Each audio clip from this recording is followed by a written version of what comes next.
lese aus Apostelgeschichte 3, die Verse 12 bis 16. Da nahm Petrus die Gelegenheit wahr, wandte sich an die Menge und sagte: Ihr Leute von Israel, warum seid ihr so überrascht, dass dieser Mann auf einmal gehen kann? Warum staunt ihr uns an, als hätten wir das mit unserer Kraft und unserer Frömmigkeit zustande gebracht? Nein, der Gott unserer Väter, der Gott Abrahams, der Gott Isaaks und der Gott Jakobs hat auf diese Weise die Macht und Herrlichkeit sichtbar werden lassen, die er seinem Diener Jesus verliehen hat. Ihr habt diesen Jesus an Pilatus ausgeliefert und habt auch dann noch auf seiner Verurteilung bestanden, als Pilatus entschied, ihn freizulassen. Ihr habt euch von dem Heiligen und Gerechten losgelassen und habt die Freigabe eines Mörders verlangt. Ihr habt den getötet, von dem alles Leben kommt. Aber Gott hat ihn von den Toten auferweckt. Dafür sind wir Zeugen.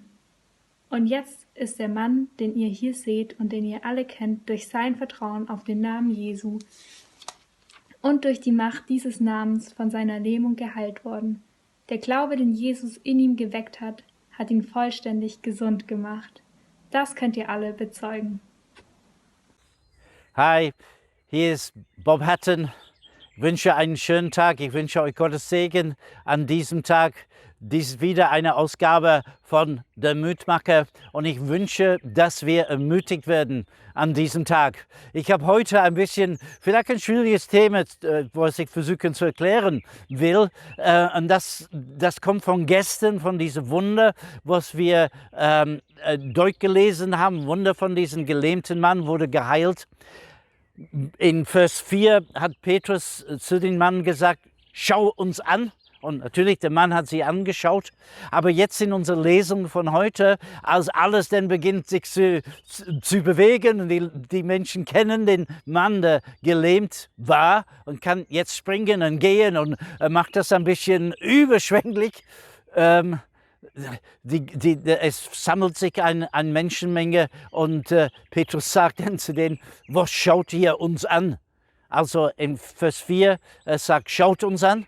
In Vers 11 sagte: Was schaut ihr uns an? Und er bringt dann eine gewisse Paradox, womit wir zu leben haben. Jesus hat gesagt, dass er gekommen ist, um zu suchen, das, was verloren gegangen ist. Und wir denken vielleicht, ja, wenn Jesus kommt, er kommt und er sucht die Menschen, die ihn nicht kennen. Er sucht Menschen, die keine Beziehung zu Gott haben. Das ist natürlich 100%ig richtig. Aber er sucht auch andere Dinge.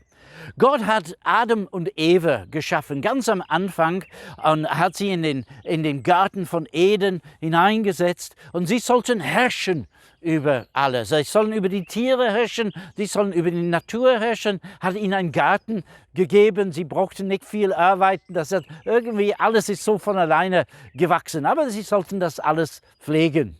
Und die traurige Geschichte ist, dass Satan, der Teufel, ist in den Garten gekommen, hat die Menschen dann irgendwas, also Fake News, dann weitergegeben und die sind drauf eingefallen und sie haben den Teufel mehr geglaubt, als was sie Gott geglaubt haben. Sie haben sich geweigert, Gott zu vertrauen und sie haben den Teufel vertraut. Und dabei haben die Herrschaft, die Gott ihnen gegeben hat, haben sie das übertragen auf den Teufel, und der fing an, denn diese Erde zu regieren. Und als der Mensch gefallen ist, als der in Sünde, so nennen wir das, Sünde in die Welt gekommen ist nicht nur Sünde, Ungehorsam, sondern auch Leid, Krankheit, Unglück und Dornen und Distel. Wenn ihr einen Garten habt, dann werdet ihr wissen, was ich meine.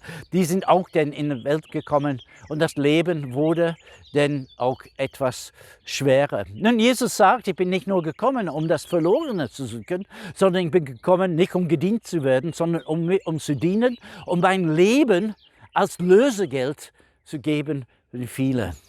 Lösegeld wird bezahlt, wenn jemand denn entführt ist, wenn jemand gefangen ist und man will ihm den freikaufen. Jesus sagt, ich gebe mein Leben hin. Das, was am Kreuz passiert ist, das, was wir in den letzten Wochen so immer wieder betrachtet, noch ein weiterer Teil ist, dass Jesus sein Leben als Lösegeld hingegeben hat für uns. Paulus schreibt in einer seiner Briefe: Ihr seid erkauft, nicht mit Silber oder Gold, sondern mit dem kostbaren Blut des Sohnes Gottes. Jesus hat sein Leben für uns gegeben als Lösegeld, um uns zu befreien.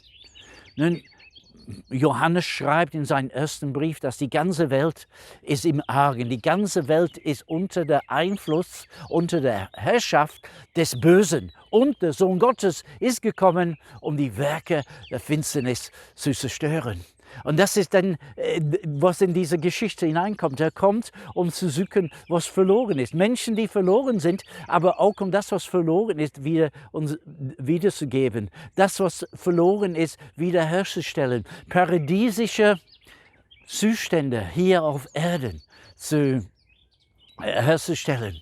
Jesus hat gesagt, Leute, wenn ihr betet, betet folgendermaßen: Dein Reich komme, dein Wille geschehe, so wie im Himmel, auch hier auf Erden. Und wie sind diese paradiesischen Zustände? Wie sieht dieses Reich Gottes aus? Wie sieht dieses dein Wille im Himmel? Und das soll dann auf der Erde kommen. Wie sieht das aus? Die Bibel gibt uns einen kurzen Einblick in den letzten Buch der Bibel. Und es sagt, da wird kein Leid mehr geben. Es wird kein Geschrei mehr geben. Es wird keinen Tod mehr geben, es wird keinen Abschied mehr geben, es wird keine Trennung mehr geben. Und es zeigt uns, dass Gott wird sogar in unserer Mitte sein. Er wird das Licht und so weiter, konnte denn sehr lange darüber sprechen.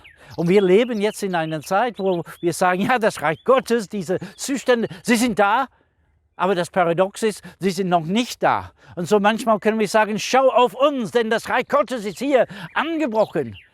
Und dann müssen wir sagen, schaut ihr uns an, das Reich Gottes kommt noch. Und das ist so ein Paradox, in der wir leben. Und wir erleben immer wieder, der Schreiber von der Hebräerbrief, der hat geschrieben in Kapitel 6, ihr habt geschmeckt die Kräfte von der Zeitalter, was noch kommen wird. Ihr habt das geschmeckt, das was in Zukunft noch kommen wird. Und immer wieder erleben wir das, so Augenblicke, Momente, wo die Atmosphäre sich total ändert und Dinge passiert, wo das Reich Gottes da ist. Ein andermal, dann ist es schwierig und leiden wir, müssen wir durch gewisse Dinge hindurchgehen. Und das ist das Paradox, das die Christen leben. Das Reich Gottes ist gekommen, aber das Reich Gottes wird noch kommen. Schau uns an. Was schaut ihr uns an? Ich wünsche, dass wir das verstehen. Ich wünsche, dass wir das auch erleben und dass diese Momente, wo das Reich Gottes da ist, das immer länger werden, bis wir das nur noch erleben. Und das können wir überall sagen. Schau uns an, denn das Reich Gottes ist gekommen. Ich wünsche einen wunderschönen Tag und hoffentlich bis morgen, euer Bob Hatton.